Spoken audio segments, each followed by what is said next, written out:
హరి ఓం. శ్రీ గురుభ్యో నమః. శ్రీ రమణ సద్గురు దేవాయ నమః. ఒక పుచ్చకుడు తలపుల మూలాన్ని శోధిస్తూ ఉండగా నేను గోచరించినట్లు అనిపించింది నాకు, కానీ నాకు అది తృప్తిగా లేదు భగవాన్ అన్నాడు. నేను తలంపుల మూలాన్ని శోధిస్తూ ఉండగా నేను అన్నది నాకు గోచరించినట్లు అయ్యింది, కానీ అది నాకు తృప్తినివ్వలేదు అన్నాడు. భగవాన్ అన్నారు, లేకపోవచ్చు, నేను గోచరించింది ఏదో రూపంతో, బహుశా దేహంతో సంయోగించి ఉంటుంది. లేదు, గోచరించింది అంటే గోచరించడం కనిపించడం. గోచరించింది అంటే ఏదో ఒక రూపంతో, బహుశా దేహంతో కలిసి ఉన్నది నీకు సంయోగించి ఉంటుందిలే. అది అలా దేహంతో కలిసి గోచరించి ఉంటుందిలే. అయితే శుద్ధాత్మకి ఏ సంసర్గము కూడదు, దేంతో కలవడానికి కుదరదు శుద్ధాత్మకి. ఆత్మ నిస్సంగి, శుద్ధ సత్యం, దేంతో సంఘం లేదు, దానికి అంటుకోదు దేన్ని. మరి నువ్వేమో నీకు గోచరించింది, నేను గోచరించింది అంటుంటే, ఈ నేను గోచరించడం దేహంతో సంయోగము చెంది గోచరించి ఉండవచ్చు అంతే. విడిగా గోచరించడానికి అది దేంతోటి కలిసింది కాదు ఆత్మ. అదే శుద్ధాత్మ ఏ సంసర్గము శుద్ధాత్మకు కూడదు. ఆత్మ నిస్సంగి, ఆత్మ శుద్ధ సత్యం. దాన్ని తేజస్సునందే దేహము, ఈ అహమికలు, నేను అనేటువంటి రకరకాల తలంపులు ఉండగలుగుతున్నాయి. ఆత్మ తేజస్సునందే ఈ దేహమును, అహంకారపు భావాలు ఉండగలుగుతున్నాయి.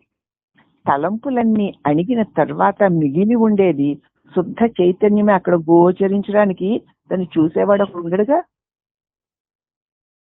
మిగిలి ఉండేది శుద్ధ చైతన్యమే. మేల్కోగానే జగత్తు స్ఫురించక పూర్వమే, నిద్ర నుంచి మేల్కోగానే జగత్తు స్ఫురించక పూర్వమే శుద్ధమైన అహం అహం అన్న స్ఫూర్తి ఉంటుంది. ఇంకా జగత్తులోనికి నీ దృష్టి వెళ్ళలేదు, మెలకువ అయిపోయింది, కానీ జగత్తులోనికి జగత్తు ఇంకా నీకు స్ఫురించడం లేదు. శుద్ధమైన అహం అన్న ఒక స్ఫూర్తి లోపల ఉంటుంది. మళ్ళా నిద్రపోకుండా, వేరే చింతనలకు చోటు ఇవ్వకుండా దానితోటి అలాగా ఉండు. నిద్రలోకి వెళ్ళకు, ఏ తలంపులోకి రాకుండా అలా ఆ శాంతిలో అలాగ ఉండు. ఆ తత్తు దానిని దృఢంగా చిక్కించుకుంటే, అట్టి దాన్ని దృఢంగా అలాగే నిద్ర కాదు, మెలకువలోని అనేకము లేదు. అది ఇప్పుడు చెప్పేది. లేవగానే ఉంటుంది. నిద్ర నుంచి మేల్కోగానే నిద్ర కాదు, కానీ మెలకువలో ఉన్నటువంటి అనేకత్వము లేదు. దాన్ని చేత చిక్కించుకో. దాన్ని దృఢంగా చిక్కించుకుంటే ఆ పైన జగత్తు కనిపించినా పర్వాలేదు. అది నిద్ర కాదు, అలాగే మెలకువలోని అనేకత్వము లేదు. ఏముంది అప్పుడు? దాన్ని అన్ని మాటికి మనం పట్టుకోగలిగితే అప్పుడు జగత్తు కనిపించినా పర్వాలేదు. విషయాలు చూచువాని అంటుకోవప్పుడు బాధించవు. దాన్ని పట్టేస్తున్నావమ్మా ఆ నిరామయ స్థితిని. ఆ తర్వాత విషయాలు వచ్చినా సరే ఆ నిరామయ స్థితిని అంటుకోవు. కాబట్టి అన్నప్పుడు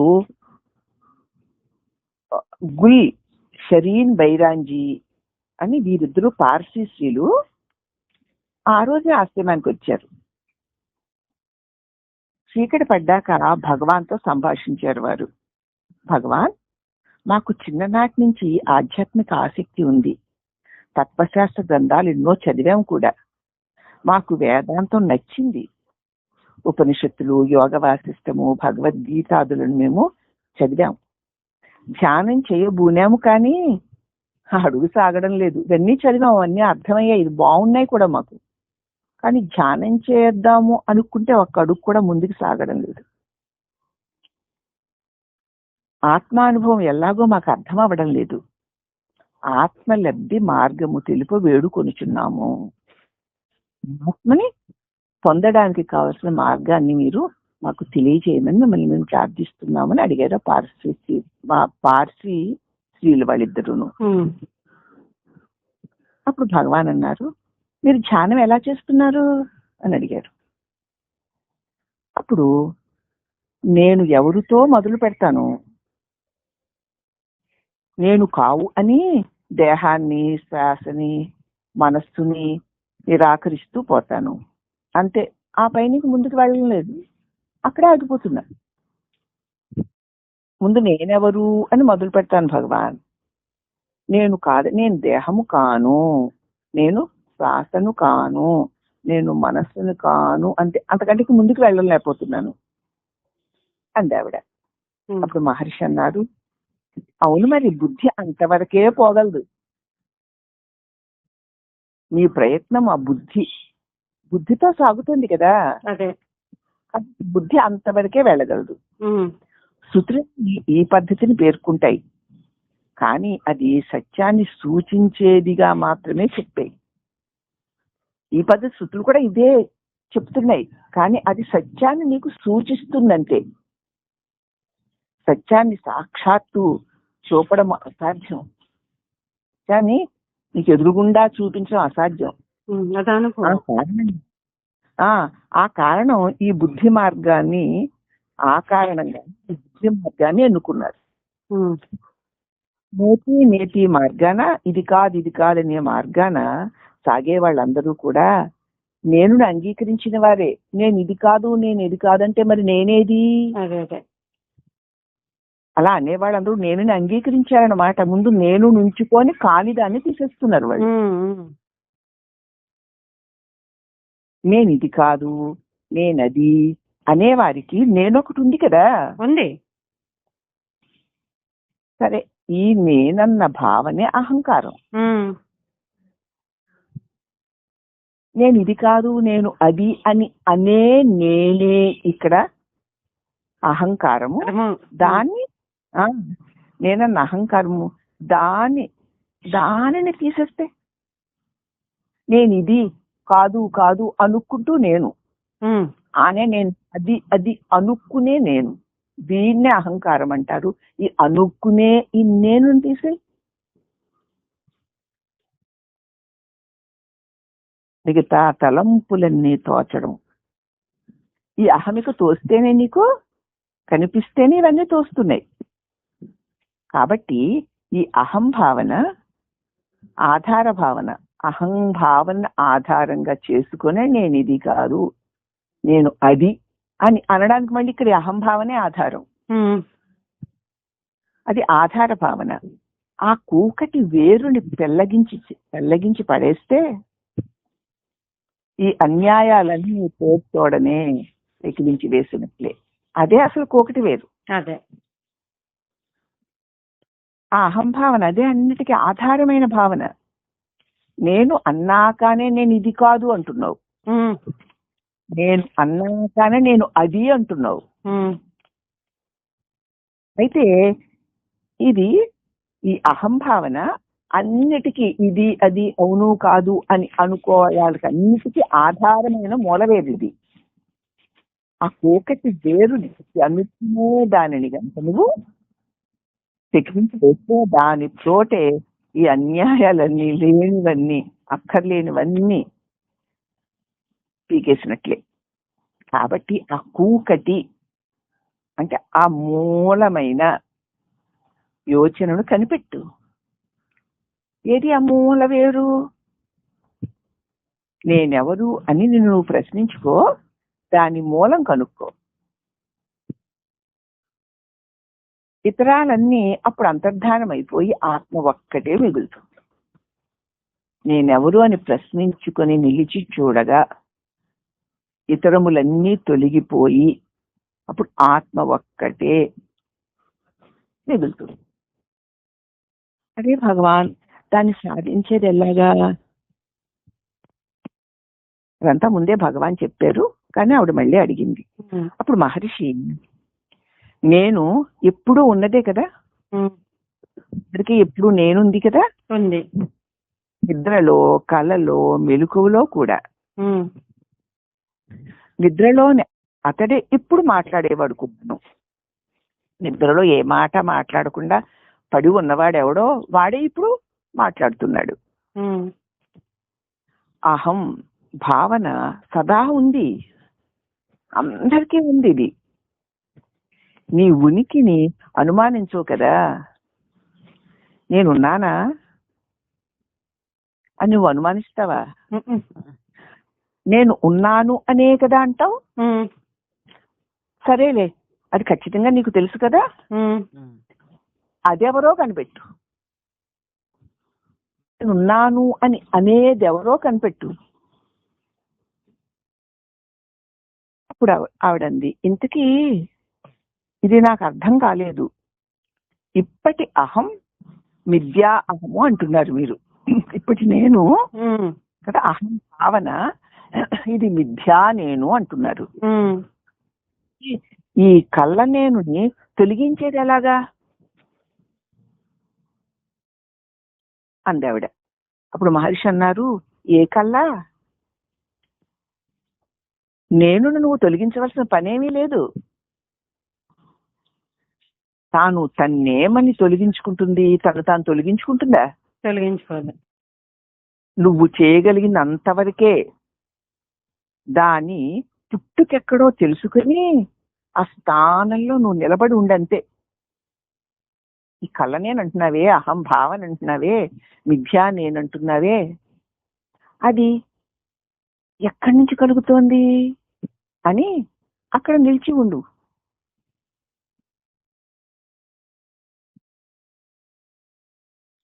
అంత మాత్రమే నువ్వు చేయగలిగింది. నీ యత్నాలు అంతవరకే వెళ్ళగలవు. ఆ తర్వాత అక్కడ ఉన్నదేదో అదే అంతా చూసుకుంటుంది. అక్కడ నీ శక్తికి పని చెయ్యనే చెయ్యదు. నీ ఏ ప్రయత్నము ఆ పైన నిన్ను తీసుకుని వెళ్ళదు. అక్కడికి వెళ్ళి అక్కడ ఆగంతే. ఎక్కడికి? మిథ్యా నేను కదా, మరి తర్వాత కళ్ళ నేను, మిథ్యాహము అంటున్నాం కదా. ఇప్పుడు మనకున్న ఇదేగా. అదే దాన్ని నువ్వు ఎలా దాన్ని తొలగించమంటారండి? ఎలా తొలగిస్తానండి అంటే, ఏ కళ్ళ అసలు కళ్ళేదో నీకు తెలిస్తే నేను నువ్వు తొలగించక్కర్లేదు. అసలు తాను తన్ను ఏమని తొలగించుకుంటుంది? నువ్వు తొలగించుకుంటే ఎక్కడికి వెళ్తావు? ఎక్కడికి వెళ్ళినా నువ్వే కదా ఉంటావు.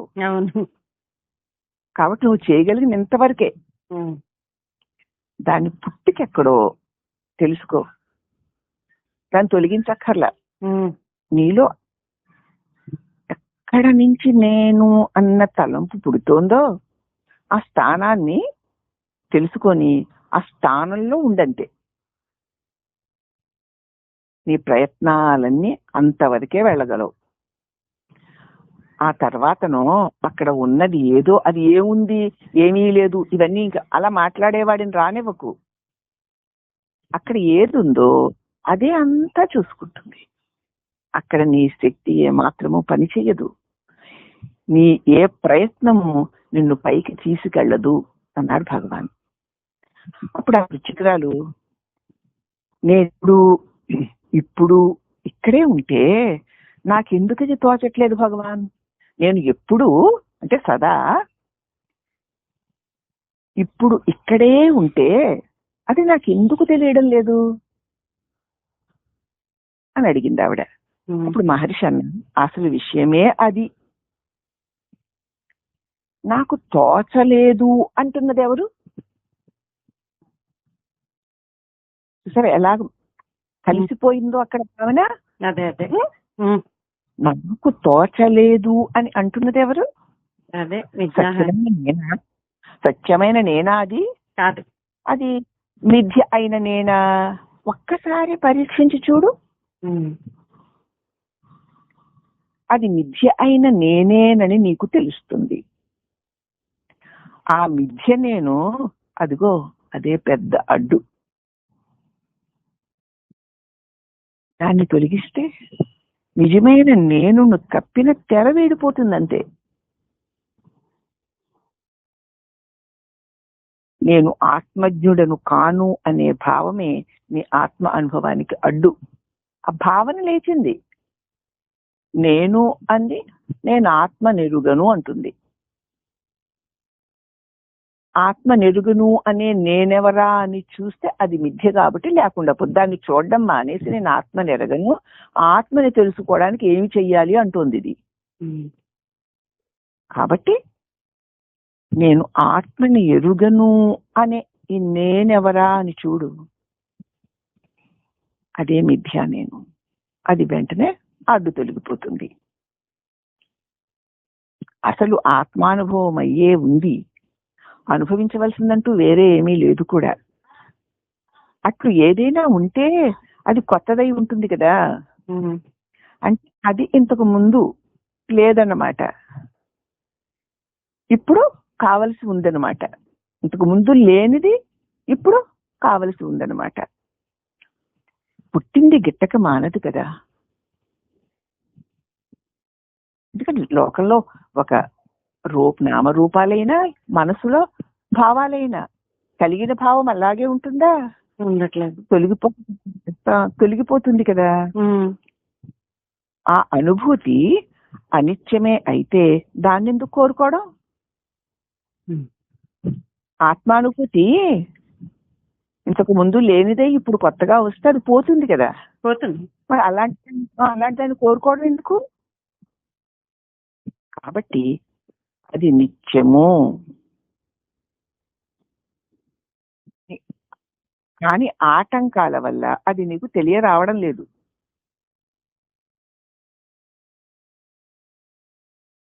అది ఎప్పుడు ఉంది, ఏవో కొన్ని భావాలు నీకు అడ్డొస్తున్నాయి, దానివల్ల అది నీకు తెలియరావడం లేదు. కావలసింది అదే అంత ఆటంకాలను అంతరాలను తోసివేయాలంటే దేని వలన ఇవి అన్ని ఆటంకాలుగా తోస్తున్నాయో అదే పెద్ద ఆటంకం. నేనుకే కదా తోస్తున్నాయి, దానిని తోసివేయి. అదే మనం చేయవలసింది. నిత్య వస్తువుని మనం అజ్ఞానం వల్ల తెలుసుకోలేకపోతున్నాం. అజ్ఞానమే నిజమైన ఆటంకం. దాన్ని తొలగించు, అంతా చక్కబడుతుంది.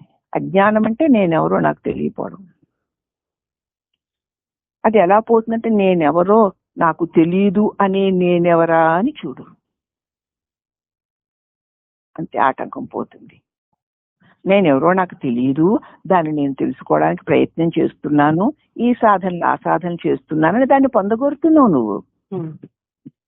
నేనెవరో నాకు తెలీదు అనేదే పెద్ద ఆటంకం. ఆ నేనెవరో చూడు, ఆ ఆటంకం తొలగిపోతుంది. అప్పుడు అంతా చక్కబడుతుంది. అజ్ఞానానికి సమమైనదే అహంకరణ. దాని మూలాన్ని తెలియగలిగితివా? దాని మూలాన్ని గనక నువ్వు చేరావా అది అదృశ్యమైపోతుంది. అహంభావన ఒక పిశాచి లాంటిది. అది పట్టుకు చిక్కనిదైనా శరీరంతో సమానంగా పుట్టి పెరిగి లయించిపోతూ ఉంటుంది. దొరకదు చేతికి, కానీ అది శరీరంతోటే పుట్టి శరీరంతోటే పెరిగి శరీరంతోటే లయించుతుంది. దేహభావనే మిథ్య అయిన నేను దేహస్మృతిని వదులుకో. మిథ్య అయిన నేను దేహం నేను అనుకుంటోంది. మూలాధారమైన నేను అన్వేషిస్తే ఈ కళ్ళ నేను వదిలిపోతుంది. నేనెవరు అని చూడడమేనమ్మా. చూసేసరికి పోతుంది. ఇది ఆ ఇది లేని కేవలం అలా ఆ క్షణానికి కలిగి ఉన్నట్లు అనిపిస్తోందంటే ప్రశ్నిస్తే అక్కడ ఉండదు. అప్పుడు అది వదిలిపోతుంది. తానున్నాను అని దేహం అనదు కదా. అనదు. దేహాన్ని నేను అని అనేది ఎవరు? నువ్వు. కళ్ళ నేనే. ఈ నేను, ఈ దేహము నేను అనే నేనేదో తెలుసుకో. దాన్ని మొదలుకి వెళ్ళు. అప్పుడు అది తిరోధానం అయిపోతుంది. అసలు కొంచెం కూడా సందేహకుండా నేను అనగానే వాడైపోతున్నాను. అయితే నాకు సందేహం లేదు. అవునా? నేను వాణి నవ్వునా కదా సందేహం నాకు లేదు. ఈ వాణి నన్న భావనతో నేను సాధన చేస్తున్నాను. ఎవరి కోసం? ఆత్మ కోసం, నా నిజస్వరూపం కోసం. నిజస్వరూపం కోసం వెతికే నువ్వు సత్యమా? అసలు నువ్వెవరు అంటున్నారు భగవాన్. నేను వాణిని అనుకోవడం మానేసి నేనెవరా అని చూస్తే ఆ నేను అదృశ్యమైపోతుంది. ఇప్పుడు ఆ నేను అదృశ్యమైన దేహభావన కూడా దానికి అదే తొలగిపోతుంది. అప్పుడు ఏది మిగులుతుందో అదే నేను ఈ స్వరూపం. మరి ఆవిడంది అప్పుడు అక్కడ ఆనందంగా ఉంటుందా? అప్పుడు భగవాన్ అంటున్నారు, సత్తు చిత్తులకు సమకాలంలోదే ఆనందం. సత్తు చిత్తు ఆనందము అన్నవి మూడు ఒకటే. విడిగా ఉన్న ఆనందం అంటే ఏదో పొంగి వచ్చేది అనుకోకండి. అంటే శాశ్వతంగా ఉండేదేదో అదే ఆనందం. ప్రకాశిస్తూ ఉండేది అదే ఆనందం. సత్తే ఆనందం, సత్తే చిత్తు, ఆ చిత్తే ఆనందం, మూడు కలిపి ఒకటే. ఆనంద నిలయుని సత్య నిత్య ఆనంద నిలయం యొక్క సత్య నిత్యతల వాదాలన్నీ ఆనందానికి చెందినవే. ఆనందం యొక్క సత్యత్వము, ఆనందం యొక్క నిత్యత్వము, ఆనందం యొక్క ప్రకాశము ఆనందంలోనే ఉన్నాయి. ఆనందమే సత్యము, ఆనందమే జ్ఞానము. ఆనందంలోనే సత్య జ్ఞానాలు ఉన్నాయి. ఆనందం అంటూ విడిగా మరొకటి కాదు. సూర్యుడి వెలుగు విడిగా ఎట్లా లేవో, సూర్యుడి కిరణాలు సూర్యుడి వెలుగు అనుకుందాం. సచ్చిత్ ఆనందాలు కదా. వెలుగే కిరణము, వెలుగే సూర్యుడు, సూర్యుడే కిరణములు, సూర్యుడే వెలుగు. అట్లా సచ్చిత్ ఆనందములు మూడు ఒక్కటే అయి ఉన్నాయి. విడిగా ఆనందం అన్నది ఏమీ ఉండదు. సత్తే ఆనందం అంటే ఎప్పుడూ ఉండేది, అదే ఆనందం. నాననేటువంటి ప్రకాశమే అదే ఆనందం.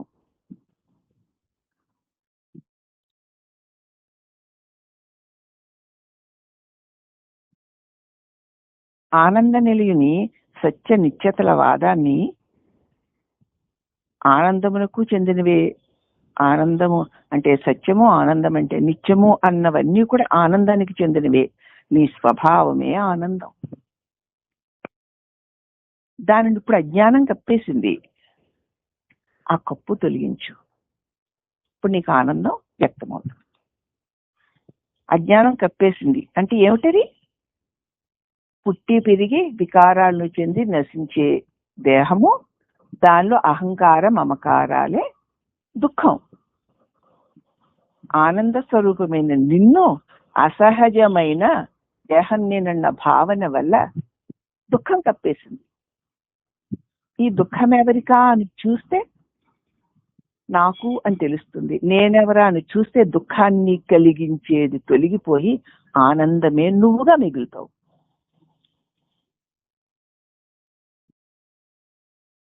అప్పుడు ఆవిడ మళ్ళీ అడిగింది, జగజ్జీవేశ్వరుల పరమ సత్యాన్ని తత్వత తెలుసుకోక్కర్లేదా అని అడిగింది ఆవిడ. జగత్తు, జీవుడు, ఈశ్వరుడు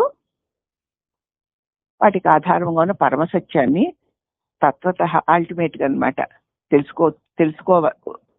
తెలుసుకోవాలా వద్దా అంది. అప్పుడు మహర్షి అన్నారు, అవన్నీ పలువురు చూసిన చాలా మంది వాళ్ళు చూసిన నామరూపాలు, కొందరేమో జగత్తుగా చూశారు, తన్ను నేను అని జగత్తుగా చూశాడు, ఒకడు నేను జీవుడిగా చూశాడు, ఒకడు ఈశ్వరుడుగా చూశాడు. నేనులే ఆ జగజ్జీవేశ్వరుడు పలువురు చూసి నేను యొక్క వాడు ఎలా అనుకుని చూసారో అలాగ వాడు దాన్ని చూశారు. నేను రూపాలేవి, అవును, నేనే నాకు జగత్తుగా కనిపించింది,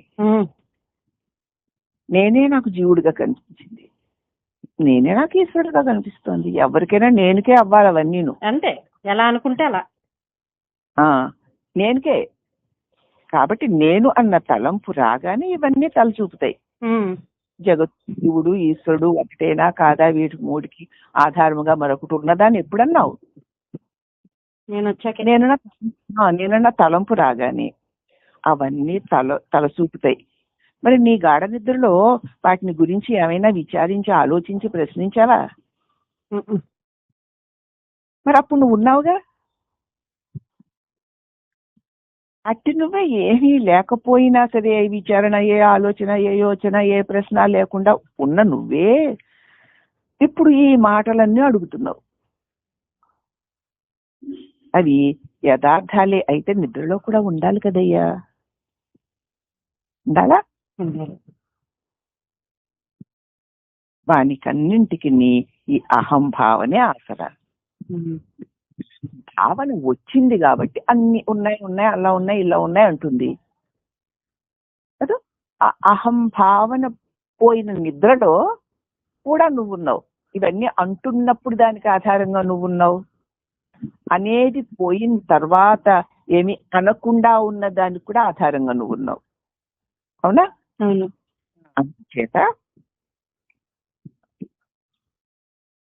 కాబట్టి వాటికి అన్నిటికీ అహంభావనే ఆసరా. ప్రపంచం నీ వద్దకి వచ్చి నేనున్నాను అని చెప్పిందా? లేదు. నువ్వు ఇది ప్రపంచము ఇలా ఉంది అలా ఉంది అంటున్నావు. నేను దేహాన్ని అని అనడం కూడా అంతే. దేహం నీ దగ్గరకు వచ్చి నేనే నువ్వు, నేను దేహాన్ని అని అందే అంతే. నేను దేహాన్ని నా దేహం అంటున్నావు. కాబట్టి ఇవన్నీ నీ నిశ్చయాలే, నువ్వు అనేయడం అనేసుకోవడం. అసలు ఈ అనుకునే నేనెవరో చూడు, ఈ సందేహాలన్నీ పోతాయి అన్నారు. అప్పుడు ఆవిడ ఆత్మసిద్ధి అనంతరం ఈ శరీరం ఏమవుతుంది భగవాన్, నాకు ఆత్మ సిద్ధించింది అనుకోండి, అప్పుడు శరీరం ఏమవుతుంది, అది ఉంటుందా లేదా? మరి అందరి వలనే ఆత్మ స్వరూపమును ఎరిగిన వారు కూడా ప్రవర్తిస్తున్నారు కదా భగవాన్ లోకంలో అంది. అప్పుడు భగవాన్ అన్నారు, ఈ ప్రశ్న ఇప్పుడు రావాలా? ప్రశ్న కాదు ఇది. నీకు ఆత్మలబ్ధి కలిగిన తర్వాత ఈ ప్రశ్న అడుగుదుగాలే. అది అప్పుడు అవసరమైతే అడగచ్చు. ఆత్మజ్ఞుల వారి పని వారు చూసుకుంటారు, వారికి సంగతి నీకెందుకు, వారి గురించి ఏ చింత నువ్వు పెట్టుకోకు. నిజానికి ఆత్మసిద్ధి తర్వాత దేహాదులివేవి ఆత్మకు వేరని అనిపించవు. నిజంగా నీకు ఆత్మసిద్ధే కలిగితే ఈ దేహాలు కదా, ఈ దేశాలు, ఈ కాలాలు, ఈ దృశ్యాలు నీకంటే వేరుగా నీకు అనిపించదు. నిన్ను విడిచి అవి లేవు, నీకంటే అది వేరు కాదు, వేరని అనిపించదు అన్నారు. అప్పుడు ఆవిడ అంది, అంతా సచ్చిదానందమేనా? అయితే దైవం ఎందుకండి మాకు ఇన్ని పాటలు కలిగించాడు? ఉన్నదే సచ్చిదానందం అయితే, నాకంటే అన్యంగా ఏమీ లేకపోతే మరి దేవుడు ఎందుకండి మాకిన్ని పాటలు కలిగించాడు? అసలు మమ్మల్ని ఎందుకు సృష్టించాడు ఆయన అందావిడ. అప్పుడు మహర్షి అన్నారు, దైవము మిమ్ము ఇట్లు కష్టపెట్టింది, నేనే నిన్ను ఇలా కష్టపెడుతున్నానని వచ్చాయని చెప్పాడమ్మా? చెప్పలే. ఆ మాట నువ్వు కదా అంటున్నావు. ఇది కూడా నీ కళ్ళ నేను గారు చేస్తున్న పనే. అది లేకపోతే దైవము ఇది చేశాడు అది చేశాడు అని చెప్పేవాడే ఉండడు. ఈ కళ్ళ నేను గారే చెప్తుంది ఇవన్నీను. అది లేకపోతే ఈ చెప్పేవాడు ఈ జగత్తు ఇలా చేశాడు అలా చేశాడు సృష్టించాడు కష్టాలు పెట్టాడు అనే వాడే ఉండడు. కాబట్టి ఆ ఉన్న వస్తువు తానున్నానని కూడా అనదు, అనక్కర్లా. నేనున్నాను అని అనాలా? అనకపోతే అది ఉండదా? ఉంది. లేను అన్న శంక కలిగితే కదా నేనున్నాను అని అనడానికి. తాను మనిషినేనా, నేను మనిషిని కాదా అన్న సందేహం కలిగిన వాడు నేను మనిషిని స్మరించాలి. ఎవరికైనా తాను మనిషినేనని డౌట్ వస్తుందా? ఒకవేళ వస్తే నేను మనిషిని అనుకోవాలి. అట్లా చేసేవాడు ఎవడైనా ఉన్నాడా లోకంలో? తాను ఆవని గేదె అని అనుమానం వస్తే నేను ఆవునో గేదెనో అనుకుంటే నేను ఆవుని కాదు, నేను గేదెని కాదు, నేను మనిషినే అని నమ్మబలుకోవాలి మనం. అది అసంభవము. కాబట్టి ప్రతి వాని ఉనికి ఆత్మ అనుభవ విషయంలో అట్లే అనుకోక్కర్లేదు. నేను ఉన్నాను అని అనక్కర్లేదు, అనుకోక్కర్లేదు. నేను మనిషిని అని అనక్కర్లేదు, అనుకోక్కర్లేకుండా నేను మనిషిని నిశ్చయం నాకు ఉంది కదా. నేను స్త్రీని అని అనక్కర్లేకుండా, అనుకోక్కర్లేకుండా నేను స్త్రీని అన్న నిశ్చయం నాకు ఉంది కదా. ఉందే? ఉంది. ఎవరు నమ్మబలకాలి నిన్ను? అలాగే ఈ నేను ఇది అది అనేటువంటి ఈ నేనెవరని చూస్తే ఉన్నదేదో అదే సత్యము. అది నేనున్నాను అని అనక్కర్లేదు, అనుకోక్కర్లేదు. అనకుండా అనుకోకుండానే అది ఉంది. అలాగే నేను స్త్రీని అని అనకుండా అనుకోకుండానే స్త్రీగా ఉన్నాను. నేను మనిషిని అని అనకుండా అనుకోకుండానే మనిషిగా ఉన్నాను కదా నా నిశ్చయంలో. అలాగే ఈ నేను అని అనకుండానే అనుకోకుండానే ఉన్నాను నేను అన్న నిశ్చయం కలిగితే ఇక కలిగి తొలిగేవేవీ నీకుండవు. ఇదే సత్యము అన్నాను. కాబట్టి చాలా లోతుగా నెమ్మదిగా నిదానంగా అర్థం చేసుకోవాల్సిన విషయము. తేలికగా కూడా ఉంది అలవాటైన వారికి. కాబట్టి ఈ చక్కటి సాధన విషయాన్ని ఆ పార్సీ వనితలకి భగవాన్ ఇచ్చినటువంటి వాళ్ళు వేసిన ప్రశ్నలు, భగవాన్ ఇచ్చిన సమాధానాలు మనకి కూడా చక్కగా సాధనకి అనుగుణంగా ఉపయోగపడతాయి. కాబట్టి గొప్ప ఉపయోగకరమైన సాధన అందించిన శ్రీ రమణ భగవానుడికి అనేక వందనములు. హరి ఓం నమః.